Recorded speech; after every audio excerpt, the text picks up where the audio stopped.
लेकिन इसके पीछे गुप्त कथा क्या है?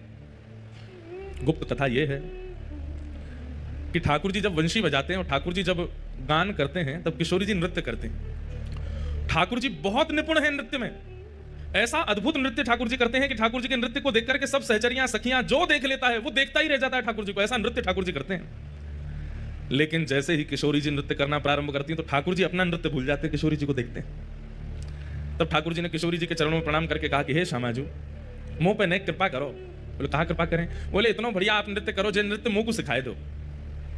किशोरी जी से कही कि मुंह को नृत्य सिखाए दो।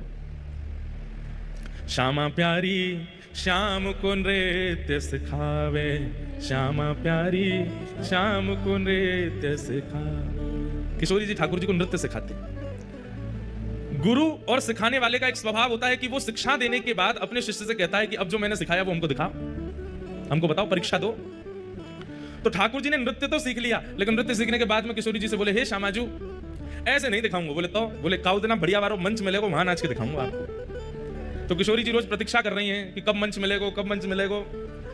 जैसे ही ठाकुर जी ने कालिया नाग को यमुना जी से बाहर निकाला, यमुना जी से बाहर निकालते ही ठाकुर जी ने जैसे ही अपने चरण धरे हैं, चरण धरते ही ठाकुर जी के मन में भाव आयो, या तो बढ़िया मंच नहीं मिलेगा, बढ़िया गुदगुदो सा मंच है जहां चरण धरो वही मुख नीचे है जाए। अपने 1000 फन खोल लिए कालिया नाग ने। ठाकुर जी बोले या तो बढ़िया मंच नहीं मिलेगा, वर्सेटाइल मंच है, बिल्कुल गुदगुदो है।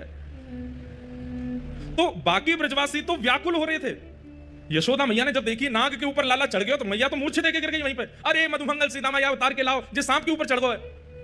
ब्रजवासी तो व्याकुल हो रहे थे। तो फिर जयदेव महाप्रभु ने यह क्यों कहा कि जन रंजन है, ये सबको सुख मिल रहा है, यहां तो सब दुखी हो रहे हैं।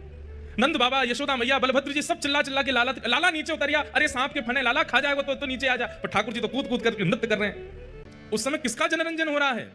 किशोरी जी का रंजन हो रहा है। और किशोरी जी पीछे खड़ी खड़ी मंद मंद मुस्कुरा रही हैं। आहा, ठाकुर जी ज्यों ज्यों चरण धरते हैं ब्रजवासियों के तो प्राण हलक में आ जाते हैं। ऐसी बड़ी जीव निकार है कालिया नाग। लेकिन किशोरी जी तो ताल दे रही हैं, जैसे कोई गुरु दूर खड़े होकर के ताल देता है, ऐसे किशोरी जी ताल दे रही हैं और ठाकुर जी नृत्य कर रहे हैं। भगवान की इन अंतरंग लीलाओं को, इन रसमयी लीलाओं को प्रकट किया है श्री जयदेव महाप्रभु ने गीत गोविंद महाकाव्य में।